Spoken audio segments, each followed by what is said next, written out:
Good afternoon, Mason Nation. I'm Britta Bausis, and I'm coming to you from the Center for the Arts. Our first story is that elections for the spring 2014 student government voting period ended April 4th. The day has finally come to know the results.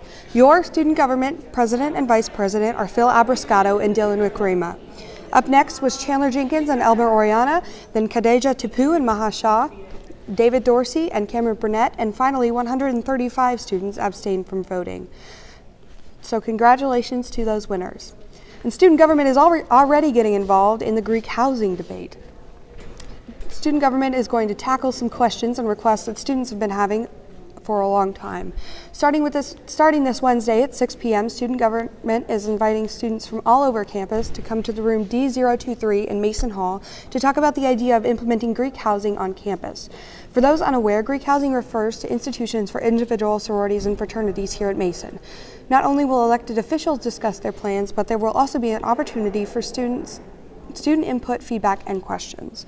If Greek housing is something you're interested in, you should come to Mason Hall, room D023, this Wednesday between 6 and 7:30 p.m. And a new program at GMU will enable students to rise from freshman year to law school in 6 years. The new 3+3 program is a joint venture between the university's undergraduate system and the School of Law. Besides trimming time from school to career, the student also saves a year of undergraduate tuition. This will be a great opportunity for very talented students who wish to gain admission to a top law school and accelerate completion of the undergraduate law school degrees, says Amy Perez, Dean of Admissions at Mason.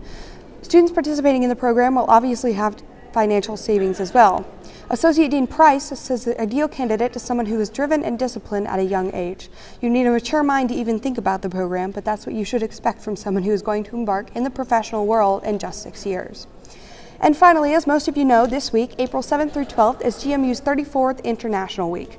I-Week, as it is commonly known, is a celebration of the cultures represented by students here at George Mason and all over the world. Events this year include the opening and closing ceremonies, the big dance competition, charity fundraising events, lectures, and food tastings hosted by the various cultural organizations here on campus. This year's I-Week is expected to be the biggest ever, thanks to ever-increasing interest in cross-cultural learning and experience here at Mason. And we'll be right back after this commercial break. And we're back with your event rundown. On Wednesday at 2 p.m. in Mason Hall, room D250F, the Contemporary Immigration Flows to the DC Metro Area talk will happen for International Week. Anyone interested should definitely attend this one. And on Friday from 2 to 5 p.m., the International Week event Bacchanal will take place in the JC North Plaza. The event will feature the Caribbean tradition of Carnival from many different islands, and anyone interested should definitely go to this one also. And now we have your sports preview.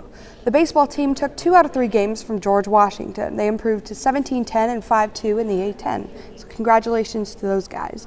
And softball is now 10-13 after they split a series from Fordham in the Bronx. And because it is International Week here at GMU, we have a special event to report on. Sri Lanka defeated India this past weekend to take home the 2014 Cricket Championship. And now we have some of your tweets of the day. Dirty Diana at DMC Hammer says, only at George Mason do you go grab dinner and end up at a drag show. There's so much happening on campus all the time, it's easy to find yourself swept up in all these programs. And Arthur Wesley at A Root Beer 1 says, if you wear shirts from other colleges around George Mason's campus, I'm judging you. I personally don't have anything against showing pride from other schools, but apparently Arthur Wesley does, so watch out for him. All right, Mason Nation, that's all I have for you today. Thanks for tuning in. I'm Britta Bausis, and stay classy, GMU.